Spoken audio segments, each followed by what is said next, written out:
So my cousin, her youngest, was almost two in 1999, and immediately when he got the MMR, he started to show the classic signs. He went from being a giggly, playful, cherubic little boy that was just, you know, the baby of 5, or the baby of, you know, he was the 5th one, to head banging and screaming and or laying catatonic on the grass, just staring at the grass, almost in a coma kind of state. And I went through this phase with my cousin at the time, where she was claiming that it was MMR. Everybody was telling her she was crazy, and you know, typical New Yorker. She's like, these people don't know anything. This is my baby. I know exactly what's going on. So that was 1999, and you know, he's classified functioning autistic. She homeschooled him, and then he ended up being integrated into school and graduated with his peers. But he is, you know, he's got the mindset of maybe a 5-year-old, even though he's 6'4" and 250 pounds. He's a big Irish boy and incredibly loving, and he's the one that presented his injury is what presented to me really delving into what this is all about. My oldest daughter and I were pregnant at the same time. That's bizarre. My granddaughter is 6 weeks older than my twins. I was absolutely adamant there's no way, no intervention. And that was really where I was with all of this. No intervention. Why do we need an intervention? If they're healthy and they're fine, leave them alone. They don't need antibiotics. They definitely don't need vitamin K. They're born 4 pounds and 5 pounds. They don't need hepatitis B, for Pete's sakes. I'm not, you know, a drug user or a prostitute. You're not going to get this, so it's not going to happen. My daughter, being a first-time mom and making her own choices, which is important to have those liberties, decided to do delayed selective and gave my granddaughter her one and only vaccine, which was the DTaP, and she nearly died. At 5 months. She blew up like a puffer fish and started projectile vomiting, just horribly, to the point where she'd pass out. And we instantly took her to the doctor, to the hospital.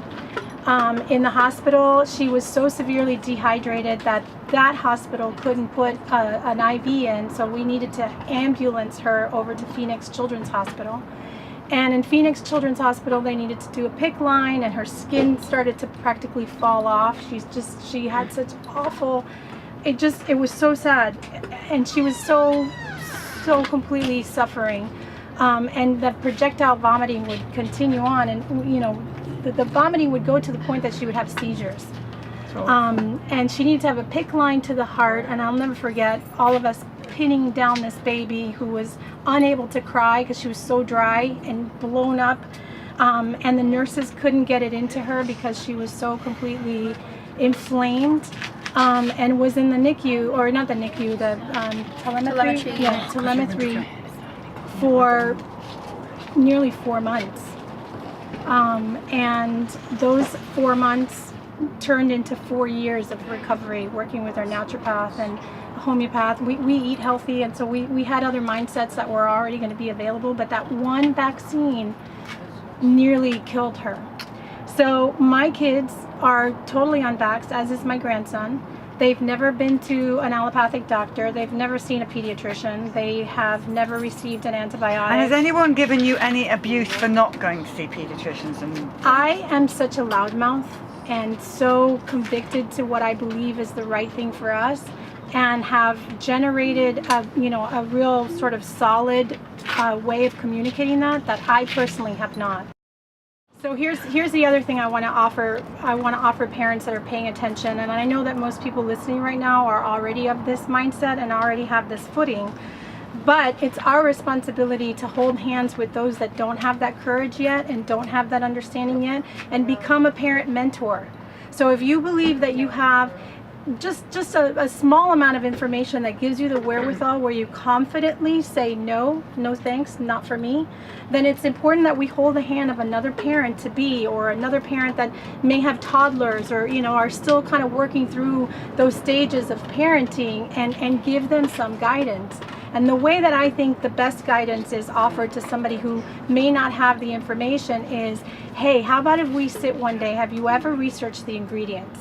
Right? So somebody presented in there.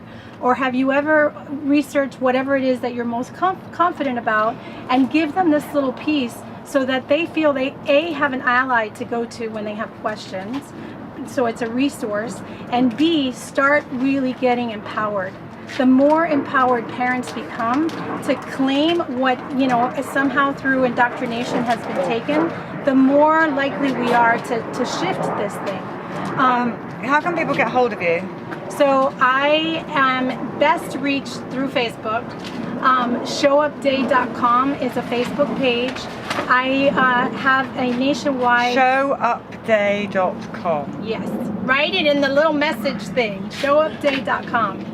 And I have been organizing Show Up Day with 90 captains across the United States to educate our legislators, is the predominant focus of it, on the corruption at the CDC, on getting our congresspersons to have the documents, to go down to Bill Posey's office and say, hey, I hear there's some documents and I need to have them. All you need is a jump drive.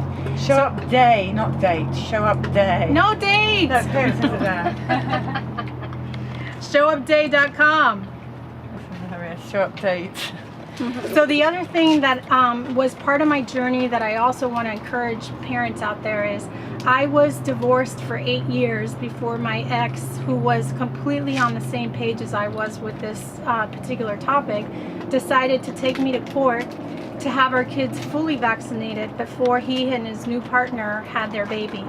She is in the medical field and very strongly advocating for the complete opposite of what our convictions were as parents. And so he took me to court, and without going into the drama of that, I was victorious. And part of the reason why I was able to win that argument is because we never actually went into the conversation of vaccines. So parents out there that are in the process of getting separated, getting divorced, and you think, oh, I'm going to do it so friendly, it's going to be fine. Contact Irene, she'll talk you through it. The more that we become comfortable bringing up the conversation and discuss it reasonably, the more we can sway those that may be on the fence. So don't speak to the trolls, leave the trolls out of it. They're paid. They're actually, whether they're paid or not, it's not coming from a conviction point of view. And facilitate for ourselves a way to ask questions. So one of the most compelling ways that we can get people to have a conversation reasonably is to ask them questions. Hey, have you heard? What do you think about this? And instead of putting them on the defensive, saying, I have this opinion, I have this way of thinking, and then automatically you're going to be met with a rebuttal, you ask a question, you introduce the subject and the opportunity to discuss this reasonably, because honestly, these are crimes against humanity.